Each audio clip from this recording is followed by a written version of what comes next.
নমস্কার, আমি মৌ। আজ আমি আপনাদের যে গল্পটি পাঠ করে শোনাবো সেটি তারাপদ রায়ের লেখা একটি খুব মজার গল্প, সার্জন সাহেবের বাড়ি। আশা করি গল্পটি আপনাদের ভালো লাগবে। আর যদি আমার গল্প পাঠ আপনাদের একটুও ভালো লেগে থাকে তাহলে অবশ্যই আমার গল্প পাঠের সঙ্গে থাকবেন। ধন্যবাদ। শুরু করছি আমার আজকের গল্প পাঠ, তারাপদ রায়ের লেখা একটি খুব মজার গল্প, সার্জন সাহেবের বাড়ি। বছর 20 আগে একটা সরকারি চাকরি নিয়ে দিল্লি চলে গিয়েছিলেন দিগন্ত রায়চৌধুরী।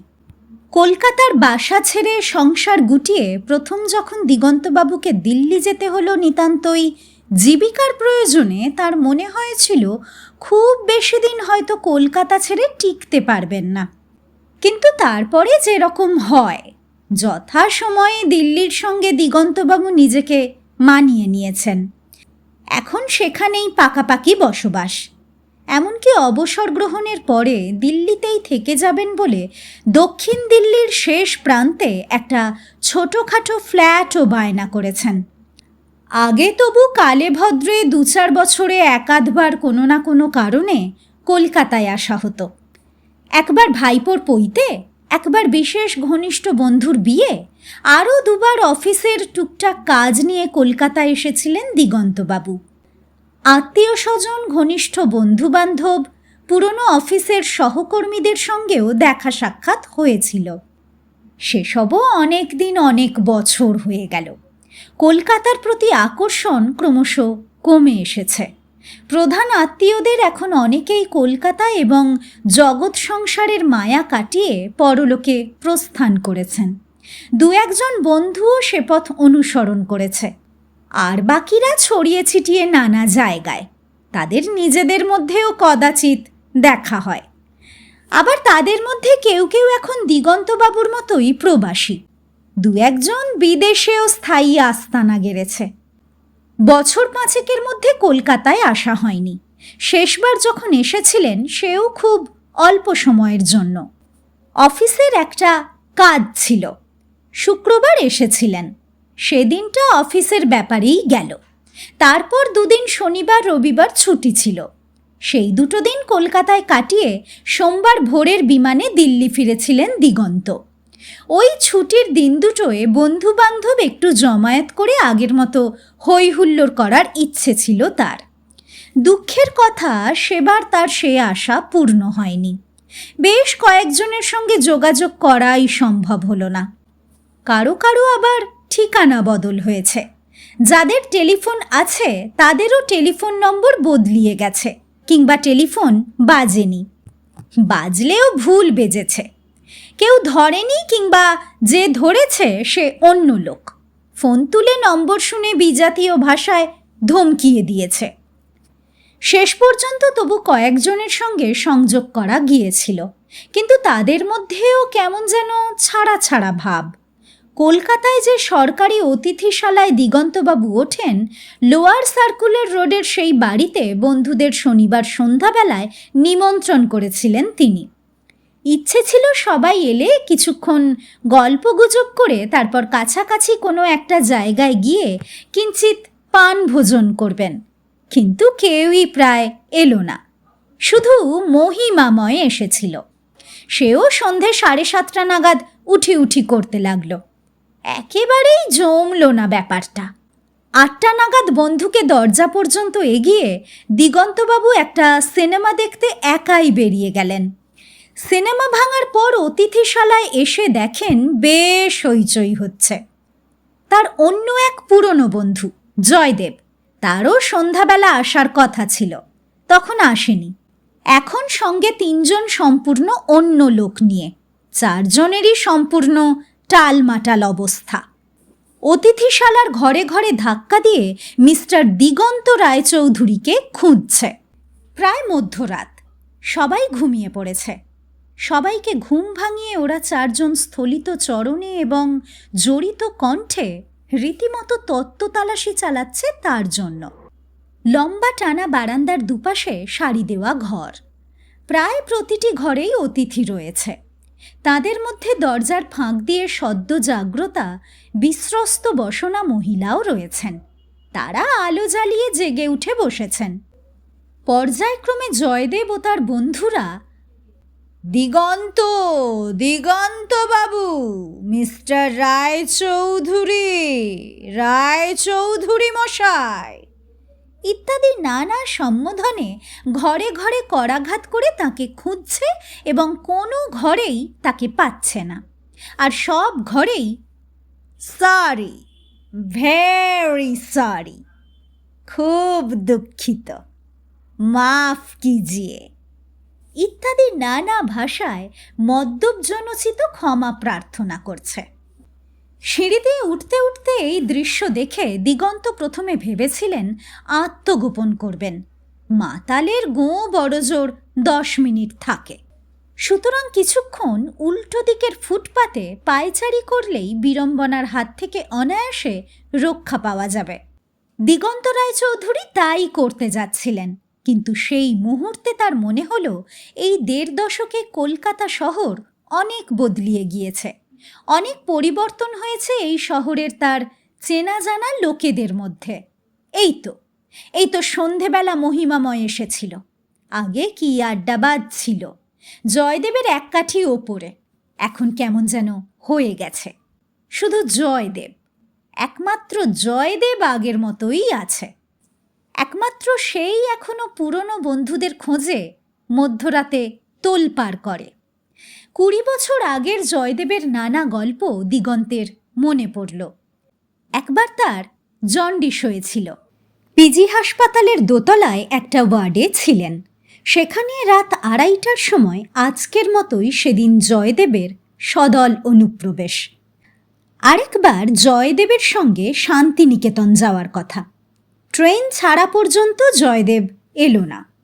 তারপর ট্রেন যখন বেশ জোর গতিতে প্ল্যাটফর্ম ছেড়ে বেরিয়ে যাচ্ছে, হঠাৎ অন্ধকার থেকে ভূতের মতো এক লাফ দিয়ে জীবন বিপন্ন করে জয়দেব কামরায় উঠল। অনেক দূরে একটা নতুন হোটেলের কার্নিস থেকে একটা সাবানের রঙিন বিজ্ঞাপন একবার নীল হচ্ছে, একবার লাল হচ্ছে, একবার পুরো অন্ধকার হয়ে যাচ্ছে।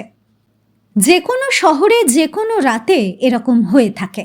এখন রঙিন আলোর ওই নেবা জলার দিকে তাকিয়ে অনেক পুরনো কথা মনে পড়ল দিগন্ত রায়চৌধুরীর। তিনি আর দেরি করলেন না। দ্রুত পদে সিঁড়ি দিয়ে উঠে মাতাল ত্রয়ীর বেষ্টনী ভেদ করে জয়দেবকে 2 হাতে জড়িয়ে ধরলেন। এ অবশ্য 5 বছরের পুরনো ঘটনা। গত 5 বছরে দিগন্তবাবুর আর কলকাতা আসা হয়নি, এবারও আসার কথা ছিল না। একটা কাজে পাটনা এসেছিলেন। আসার কয়েকদিন আগে বন্ধু মহিমাময় অর্থাৎ মহিমার কাছ থেকে একটা চিঠি পেয়েছিলেন দিল্লিতে। পুরনোদের মধ্যে ওই মহিমাই এখনো সময়ে অসময়ে যোগাযোগ রাখে। মহিমা লিখেছে জয়দেবের শরীর খারাপ, খুব সম্ভব পেটে আলসার, গুড বাই নার্সিংহোমে ভর্তি হয়েছে, সেখানেই পরীক্ষা নিরীক্ষা চলছে, এখনো সব জানা যায়নি। এ চিঠি পেয়ে একটু দ্বিধায় পড়েছিলেন দিগন্তবাবু। তার প্রথম খটকা লেগেছিল এই চিন্তা করে যে কোনো নার্সিংহোমের নাম গুড বাই নার্সিংহোম হওয়া উচিত কিনা, এবং যদি এরকম নামই হয় তাহলে সেখানে কারো ভর্তি হওয়া উচিত কিনা। তবে জয়দেবের ব্যাপারই আলাদা। তাছাড়া দিগন্তবাবুর একদিন পরে মনে পড়ল তাদের পুরনো ভবানীপুরের পাড়ায় বলহরি ডাক্তারের কথা। বলহরি নাম হওয়া সত্ত্বেও তার রোগীর কোনো অভাব হতো না। বলহরি ডাক্তারের ডিসপেন্সারি সর্বদাই লোকের ভিড়ে গম গম করত। পাটনা থেকে একবেলার জন্যে কলকাতায় এলেন দিগন্তবাবু, একটু জয়দেবের ব্যাপারটা খোঁজ নেবার জন্যে। ঠিক কি হয়েছে, কি চিকিৎসা চলছে। তবে মহিমার চিঠিতেই দিগন্তবাবু জানতে পেরেছিলেন তাদের এক পুরনো বন্ধু ডাক্তার লোকনাথ দত্ত, যিনি সার্জন হিসেবে আজ কিছুদিন হলো বেশ নাম করেছেন, তাঁরই তত্ত্বাবধানে আছে জয়দেব। গুড বাই নার্সিংহোমের সঙ্গেও ডাক্তার লোকনাথ দত্ত জড়িত রয়েছেন। রোগীরা অনেকে এখানেই ভর্তি হয়েছে, এখানেই লোকনাথ তাদের অপারেশন করেন। পাটনা থেকে রাত্রির ট্রেনে উঠে সকালে এসে কলকাতায় পৌঁছেছেন দিগন্ত। বিকেলের প্লেনে দিল্লি ফিরবেন। হাতে সময় খুব কম, তাও আবার ট্রেনটা হাওড়ায় আসতে 3 ঘন্টা লেট হয়েছে। কলকাতায় পৌঁছে হাওড়া স্টেশন থেকে প্রথমেই মহিমাকে একটা ফোন করার চেষ্টা করলেন, কিন্তু পেলেন না।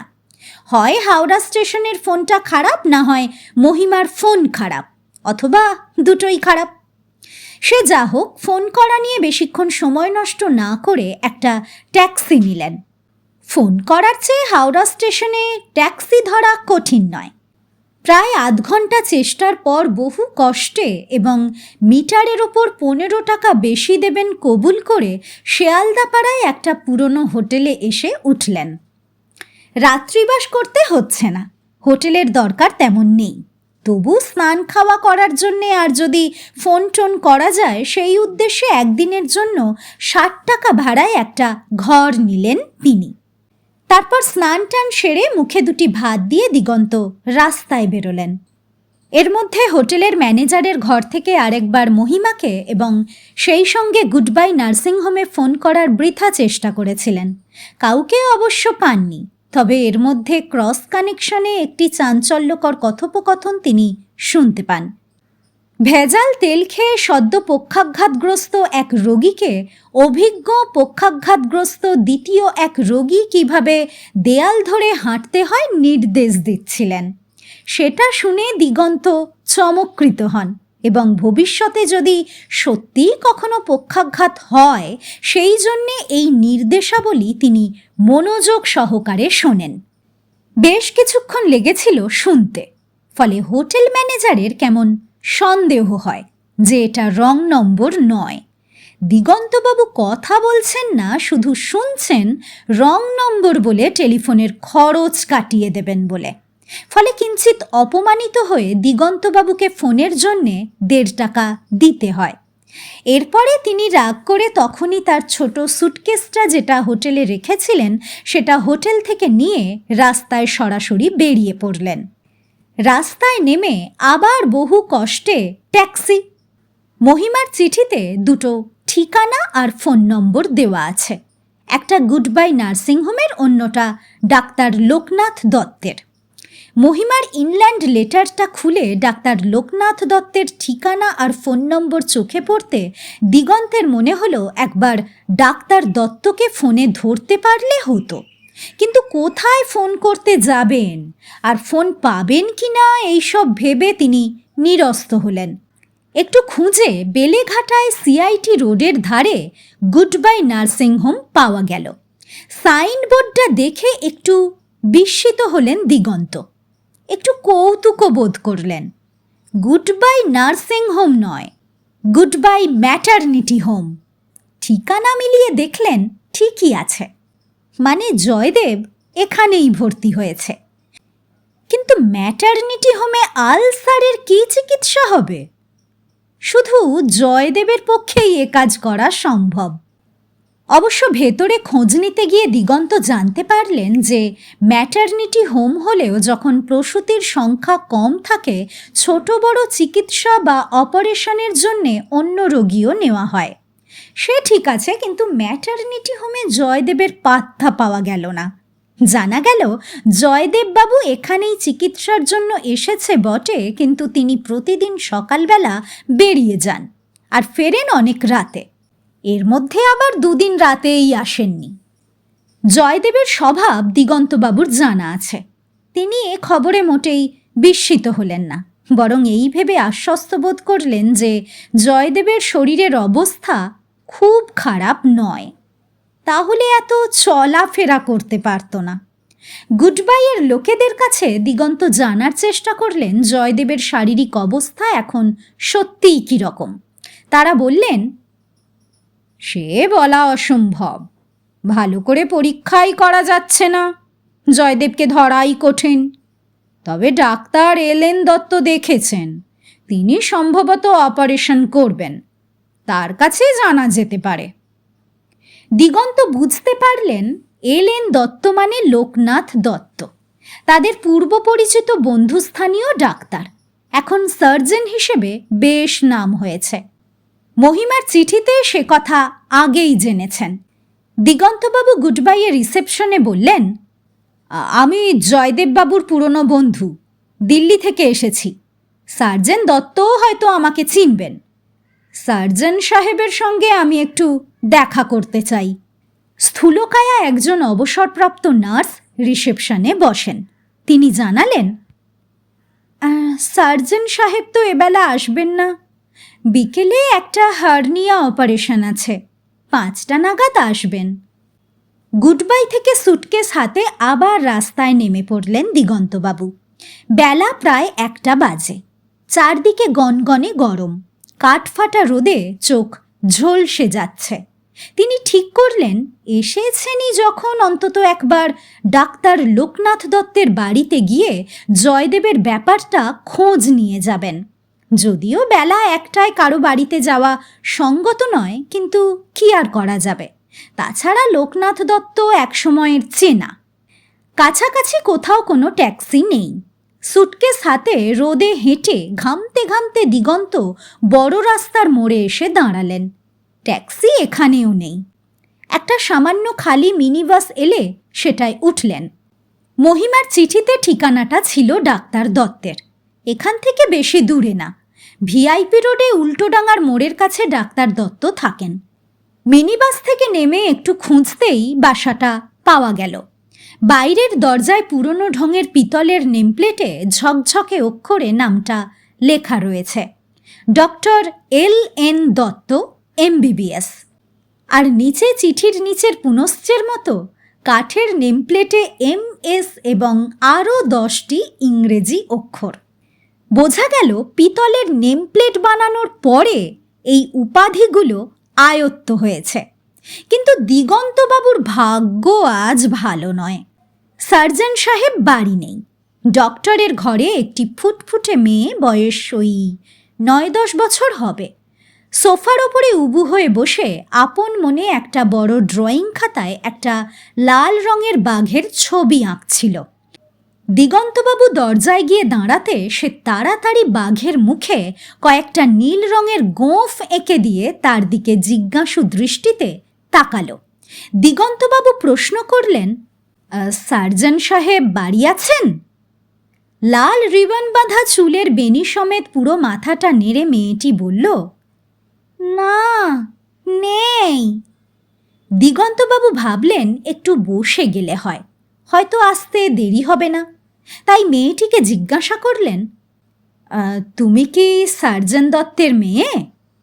মেয়েটি বলল, হ্যাঁ। এবং দিগন্তবাবু জিজ্ঞাসা করার আগেই বলল, আমার নাম নীলাম্বরী দত্ত। বাবা বলে নীলা, মা বলে নীলু। মেয়েটিকে বেশ সাব্যস্ত মনে হলো দিগন্তবাবুর। তিনি তাকে বললেন, দেখো নীলাম্বরী, আমি তোমার বাবার একজন পুরনো বন্ধু, এখন দিল্লিতে থাকি। মেয়েটিকে বেশ সাব্যস্ত মনে হলো দিগন্তবাবুর। তিনি তাকে বললেন, দেখো নীলাম্বরী, আমি তোমার বাবার একজন পুরনো বন্ধু, এখন দিল্লিতে থাকি। অনেক দিন দেখাশোনা নেই। একটা ব্যাপারে তোমার বাবার কাছে একটু খোঁজ নিতে এসেছিলাম। নীলাম্বরী বলল, কিন্তু বাবা তো এখন আসবে না। বাবা গেছে ডাক্তার চক্রবর্তীর নার্সিং হোমে। সেখানে একটা অ্যাপেন্ডিসাইটিস অপারেশন আছে। এইটুকু মেয়ের মুখে অ্যাপেন্ডিসাইটিসের মতো জটিল শব্দের উচ্চারণ শুনে একটু চমকিত হলেন দিগন্তবাবু। কিছুক্ষণ চুপ করে থেকে জিজ্ঞাসা করলেন, তা কতক্ষণ লাগবে মনে হয়? নীলাম্বরী বলল, যদি ফেটে টেটে গিয়ে না থাকে তাহলে ঘণ্টাখানেকের মধ্যে বাবার কাজ সারা হয়ে যাবে। এই শুনে দিগন্তবাবু বললেন, তাহলে আসতে দেরি হওয়ার কথা নয়। নীলাম্বরী বলল, পাগল নাকি? বাবার কি একটা অপারেশন? সকালে একটা করেছে, তারপর বাড়ি এসে জল খাবার খেয়ে এই অপারেশনটা করতে গেছে। অপারেশনের পরে ডাক্তার চক্রবর্তীর বাড়িতে দুপুরের ভাত খাবে, তারপর সেখান থেকে যাবে দমদম। অন্যমনস্কভাবে দিগন্তবাবু বললেন, দমদম? নীলাম্বরী বলল, দমদম সেবায়তনে একটা আলসারের অপারেশন আছে। রোগী বুড়ো, তার আবার হার্ট ভালো নয়। নীলাম্বরীর মুখে এরকম সব কঠিন কথা শুনে এতক্ষণ দিগন্তবাবু বেশ কৌতুক বোধ করছিলেন। জিজ্ঞাসা করলেন, তারপরে? নীলাম্বরী বলল, তারপরে ওই গুড বাই নার্সিংহোম বেলেঘাটায়। সেটাই হয়তো তেমন সময় লাগবে না, হার্নিয়া অপারেশন। এসব শুনে দিগন্তবাবু বুঝতে পারলেন এখানে এখন আর অপেক্ষা করার মানে হয় না। তার চেয়ে মহিমার একটা খোঁজ করলে হয়, তার কাছে যদি কিছু জানা যায়। সুটকেস নিয়ে রাস্তায় বেরোতে বেরোতে তিনি দেখলেন নীলাম্বরী তার পিছনে পিছনে দরজা পর্যন্ত এগিয়ে এসেছে। একটু থেমে দাঁড়িয়ে তিনি নীলাম্বরীকে জিজ্ঞাসা করলেন, তুমি যে এত সব কঠিন অসুখের নাম করলে, যেগুলো তোমার বাবা অপারেশন করছে, সেগুলো কি ব্যাপার তুমি জানো কি? নির্বিকার মুখে নীলাম্বরী বলল, হ্যাঁ জানি। অ্যাপেন্ডিসাইটিস সাধারণ হলে 1000 টাকা, আলসার 1500 টাকা, আর হার্নিয়া 750 টাকা। উত্তর শুনে হতভম্ব হয়ে দিগন্তবাবু রাস্তায় এসে দাঁড়ালেন। বাইরে রোদের তাপ আরও চড়া, রাস্তায় ধোঁয়া উঠছে। এই রোদে জয়দেব কোথায় ঘুরে বেড়াচ্ছে কে জানে। আর খোঁজ করে লাভ নেই। একটা ট্যাক্সি হাতের কাছে পেয়ে গেলেন তিনি। সেটা ধরে সোজা এয়ারপোর্টে।